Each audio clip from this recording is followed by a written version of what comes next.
Now, as the situation gets tense in and around the Korean Peninsula, Japan is also taking some precautionary measures. The country has vowed to boost its military capacity.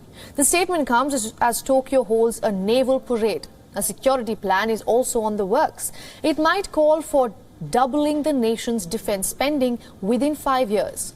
That will be about 2% of Japan's gross domestic product. While a focus on defense is common in Tokyo, one cannot negate the tensions between the two Koreas. Very recently, one of Pyongyang's recent missiles flew over Japan for the first time since 2017. It was in response of the joint drills by South Korea and the US. But Japan is not far away. The missile test prompted a rare evacuation warning. It goes to show that if in the future a real conflict arises, either with or without Japan's intentions, the country will be dragged into it. Since the start of this year, North Korea has repeatedly carried out ballistic missile tests, including the new ICBM class, at an unprecedented frequency. And it forced through with the one that passed over Japan's airspace. We cannot tolerate North Korea's nuclear and missile development. Now, Prime Minister Fumio Kishida has also referred to the possibility of a war. He has made it clear that Japan will do everything needed to defend the country.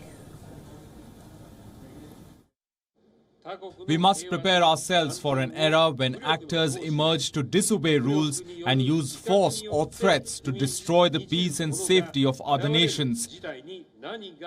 We will accelerate realistic discussions on what's needed to defend our people by keeping all options on the table.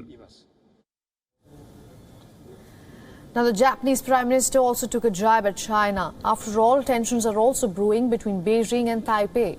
Kishida said that China is upset because it doesn't have any allies. However, on the opposing side is an expansive alliance. Japan, South Korea, the US and parts of Europe have teamed up. Seoul even is part of Tokyo's latest drills that are ongoing as we speak.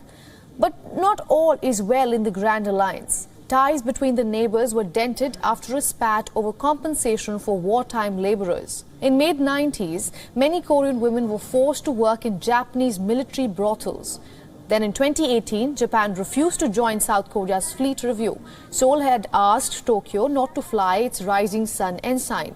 It is seen as a symbol of Japanese wartime aggression.